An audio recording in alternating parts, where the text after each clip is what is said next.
In a major shift, Department of Homeland Security (DHS) officials have announced that migrants facing criminal prosecution will no longer be returned to California. The decision stems from ongoing frustration over the state's sanctuary policies, including its refusal to cooperate with federal immigration authorities and its controversial no-bail system. President Trump has now blocked all federal flights that would have sent illegal immigrants, arrested in other states, back to California for trial. The reasoning is simple. California's local justice systems consistently release these individuals, often immediately after court appearances, undermining the very concept of justice. Traditionally, immigrants accused of crimes were expected to face prosecution in the cities or states where their alleged offenses occurred. But in the era of sanctuary cities, that process has all but crumbled. In places like Los Angeles, undocumented individuals charged with serious crimes are routinely released back onto the streets. Faced with that reality, federal officials now plan to bypass local jurisdictions entirely and deport such individuals. As soon as they're arrested, ensuring they are not lost in a revolving door of failed prosecution and early release, ICE agents and Border Patrol officers have increasingly found themselves in a bind. If they suspect a criminal alien will not be held accountable due to local policies, it makes little sense to release that person back into a system that cannot or will not detain them. In cities like Los Angeles, dubbed the City of Angels, the number of undocumented criminals operating in plain sight is staggering. Federal agents argue that keeping such individuals in the U.S. only increases the risks to both law enforcement and the general public.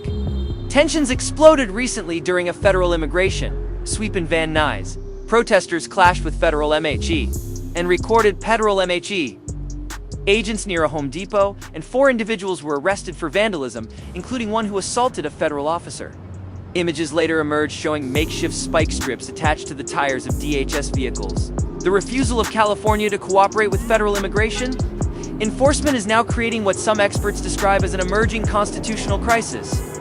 During a recent ICE operation at MacArthur Park, a known hub for human smuggling and the illegal sale of fake IDs and green cards, word of the operation was leaked.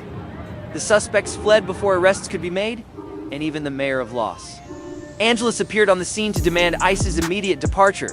This level of resistance is fueling concerns that the state and federal governments are on a dangerous collision course.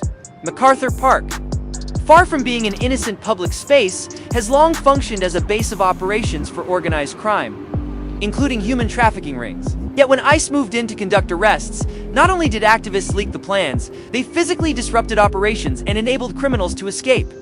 The fact that no arrests were made was celebrated by progressive leaders, reinforcing the perception that these cities would rather protect the undocumented, even those with criminal records, than assist federal law enforcement in maintaining public safety. ICE field leaders, including Chief Greg Bovino, have expressed frustration with California's policies.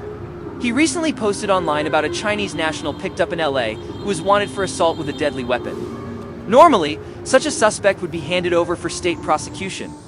But because of sanctuary policies, ICE is now prioritizing deportation instead of trusting California courts. The logic is straightforward.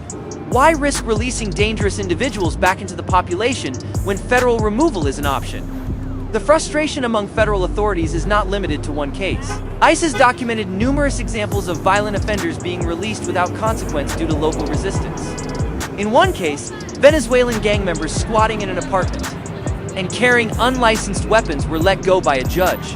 In another, a Salvadoran national wanted for auto theft was deported rather than turned over to LA authorities. Time and again, sanctuary policies are undermining efforts to remove dangerous individuals from American communities. Federal agents face increasing resistance from activists during nearly every operation. From spike strips to confrontational crowds, ICE agents often risk personal injury just to make an arrest. These confrontations are further fueled by political figures who liken ICE agents to terrorists or Nazis. Despite the fact that they are enforcing federal law, in some cities, elected officials even encourage criminal elements to resist federal agents. The rhetoric has grown so extreme that some now describe this ongoing resistance as a form of low-level insurrection. At the heart of the issue lies a fundamental conflict: the desire of federal law enforcement to uphold national immigration laws versus the political ideology of sanctuary cities that prioritize defiance. Activists argue they are protecting communities, but critics say they are enabling lawlessness and empowering violent criminals. As long as elected officials continue to fuel anti-sentiment, the divide between state and federal authorities will deepen. In the end, it's the law-abiding citizens and the credibility of the justice system itself who may suffer the most.